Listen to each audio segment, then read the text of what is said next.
Kate, I think I found one we haven't read. Do you remember this one? There you go.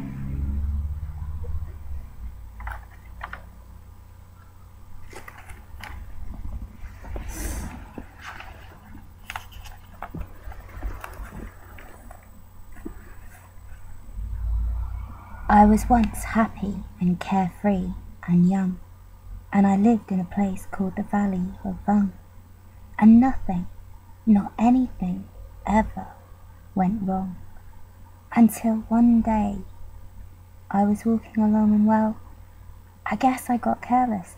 I guess I got gawking at daisies and not looking where I was walking. And that's how it started. I stubbed my big toe on a very hard rock, and I flew through the air, and I went for a sail, and I sprained the main bone in the tip of my tail.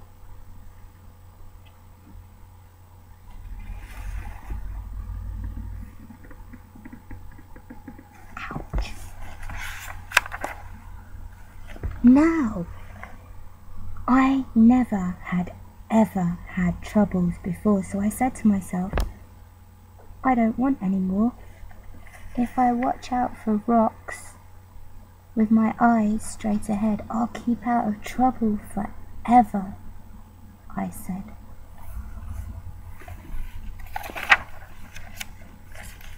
But watching ahead, well, it just didn't work. I was watching those rocks. Then I felt a hard jerk. A very fresh, green-headed Quilligan quail sneaked up from the back and went after my tail. And I learned there are troubles of more than one kind. Some come from ahead, and some come from behind.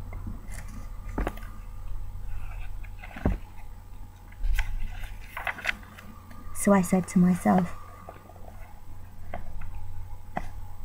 now I'll just have to start to be twice as careful and be twice as smart. I'll watch out for trouble in front and back sections by aiming my eyeballs in different directions. I found this to be quite a difficult stunt, but now I was safe, both behind and in front.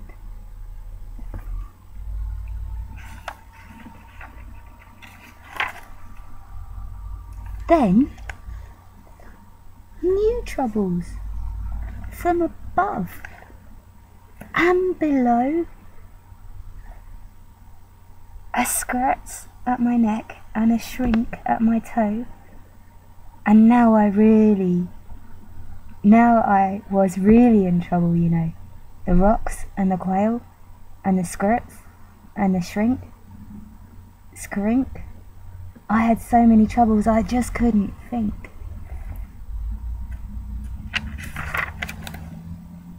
There I was, all completely surrounded by trouble, when a chap rumbled up in a one-wheeler wobble. "Young fellow," he said, "what has happened to you?" "Has happened to me and to other folks too. So I'll tell you what I have decided to do. I'm off to the city of Sola Solu, on the banks of the beautiful river Wahoo, where they never have troubles, at least very few. It's not very far, and my camel is strong. He'll get us there fast, so go on. Oh, so hop on, come along." I jumped up behind him. Then all through that day the wobbled on in a wumble some way. The road got more bumpy, more rocky, more tricky. By midnight, I tell you, my stomach felt icky. And so I said, "Mister, please, when do we get to that wonderful town? Aren't we almost there yet?" "Young fellow," he told me, "don't get in a stew. At sunrise, we'll drive in to Sola Solu." and you will have no more troubles. I promise, I do.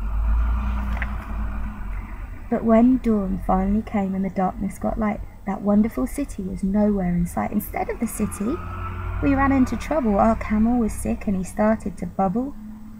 We had to pull him on the one-wheeler wobble.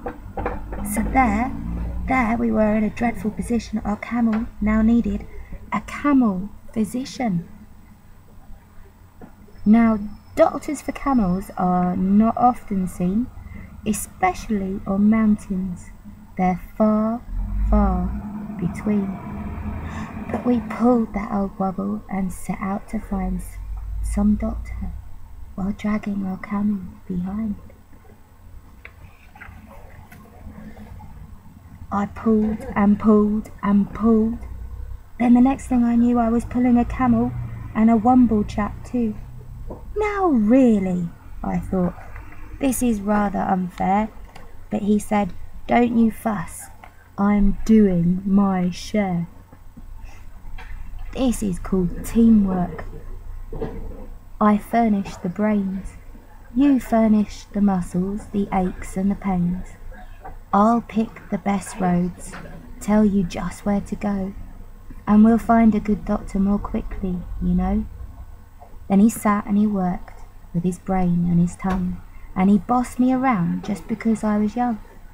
He told me to go left, then he told me to go right, and that's what he told me all day and all night. Next morning, we located Dr. Sam Snell, who knew all about tonsils and camels as well. Our camel, he said, had a bad case of leaks and should lie flat in a bed for at least 20 weeks. I was tired. How I wanted to crawl into that bed, but the wobble chap sent me away and he said, your troubles are practically at an end. Just run down that hill and around the next bend, and you'll come to the Happy Way bus route, my friend. The Happy Way bus leaves at 4:42 and will take you directly to Solu, on the banks of the beautiful River Wahoo, where they never have troubles, at least very few. Well, the bus stop was there, and that part was just fine, but tackled on a stick was a very small sign saying, notice to passengers using our line. We are sorry to say that our driver, Butch Mayers, ran over 4 nails and has punched all tyres. So until further notice, the 442 cannot possibly take you to Solu. But I wish you a most pleasant journey by feet. Signed, Bus Line President Horace P. Sweet. So I went on by feet, thanks to Horace P. Sweet, and that Horace P. Sweet almost ruined my feet. Oh, lightning. I ran into the house and I fell in a heap. I needed my rest, but I just couldn't sleep.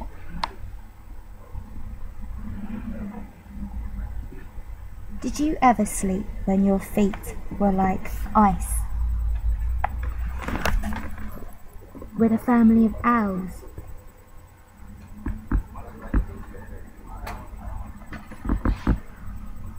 And a family of mice? I listened all night to the growls and the yowls and the chattering teeth of those mice and those owls, while the midwinter chicker howled horrible howls.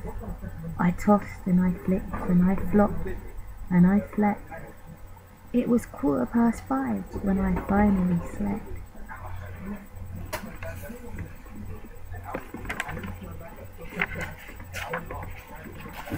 Then I dreamed. I was sleeping on billowy billows of soft silk and satin marshmallow stuffed pillows. I dreamed I was sleeping in a solar saloon on the banks of the beautiful River Wahoo, where they never have troubles, at least very few. Then I woke up and it just wasn't true. I was crashing downhill in a fabulous flood, with the suds in my eyes and my mouth full of mud, and my nose full of water and my ears full of shrieks of the owls flying off with the mice in their beaks. And I said to myself, now I really don't see why troubles like this have to happen to me.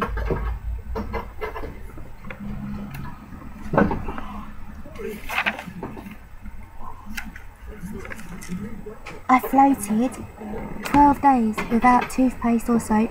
I practically almost had given up hope when someone up high shouted, "Here! Catch the rope!" Then I knew that my troubles had come to an end, and I climbed up the rope calling, "Thank you, my friend."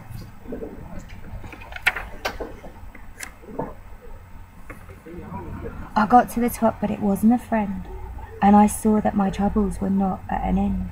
A big man on a horse scared me out of my wits. He bellowed, "I'm General Genghis Khan Schmitz." There was a war going on, and this time that you knew every lad in this land has his duty to do. We're marching to battle, we need you, my boy. We're about to attack, we're about to destroy the perilous Pooza of Pomplamoose Pass. So get into line, you're a private, first class. He gave me a shooter and one little bean, which was not very much, if you see what I mean. Then he yelled, "Get that Pooza! Attack without fear! The glorious moment of victory is near." And the glorious general led the advance, with a glorious swish of his sword and his lance, and a glorious clank of his tin-plated pants. Then we went round a corner. Then we went round a corner and found that, alas, there was more than one Pooza in Pomplamoose Pass, and Genghis Khan Schmitz shouted out to his men, "This happens in war every now and again. Sometimes you're winners, sometimes you're losers. We never can win against so many Poozas, and so I suggest that it's time to retreat." And the army raced off on its tin-plated feet.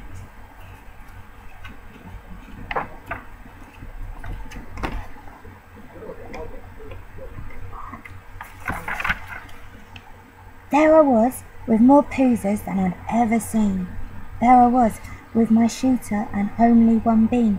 There I was, and I thought, will I ever get through to the wonderful city of Solosalu, on the banks of the beautiful river Wahoo, where they never have troubles, at least very few.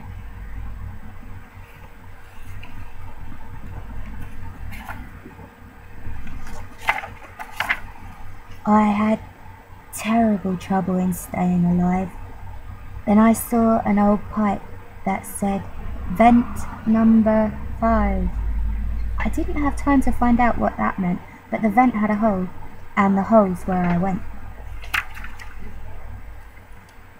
Wow, that vent where I went was the son of a funnel that led me down to a frightful black tunnel.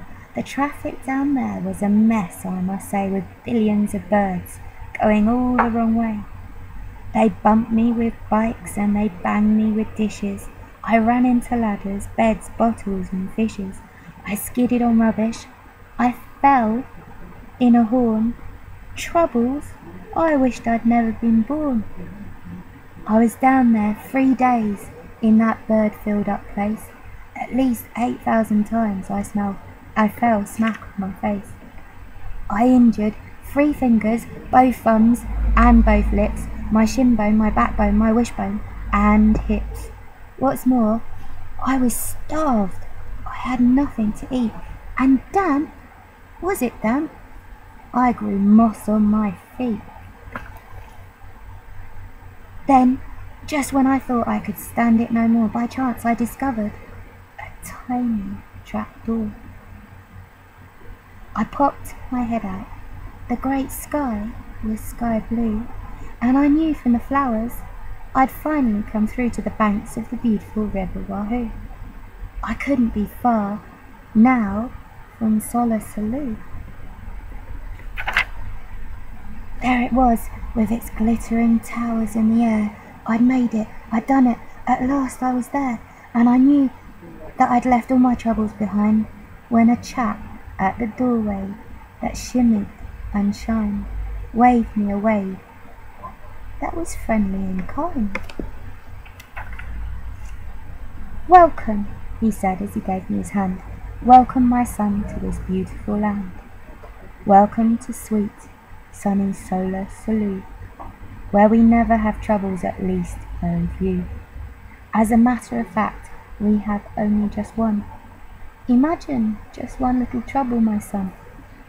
And this one little trouble, as you will see now, is this one little trouble I have with this key.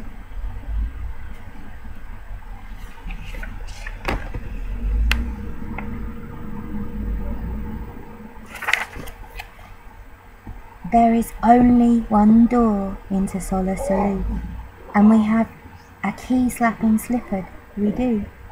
This troublesome slipper moved into my door 2 weeks ago, Tuesday at 3:45.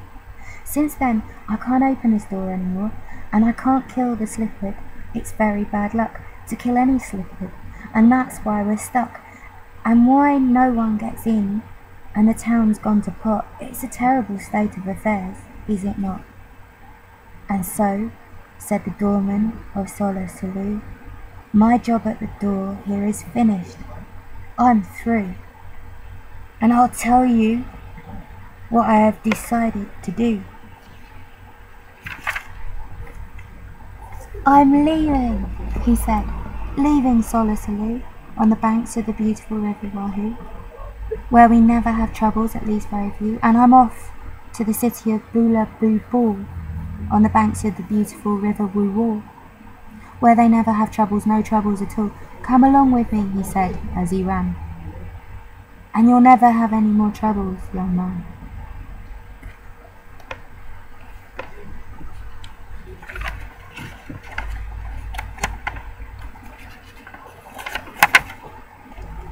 I'd have no more troubles.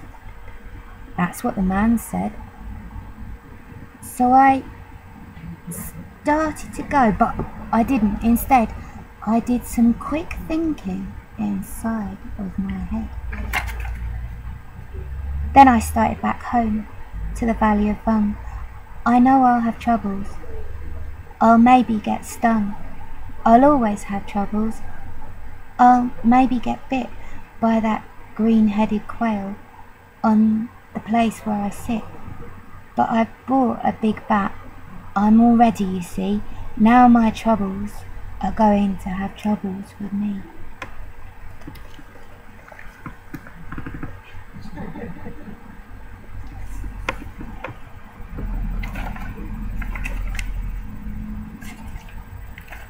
I don't think we even saw this one at the exhibition.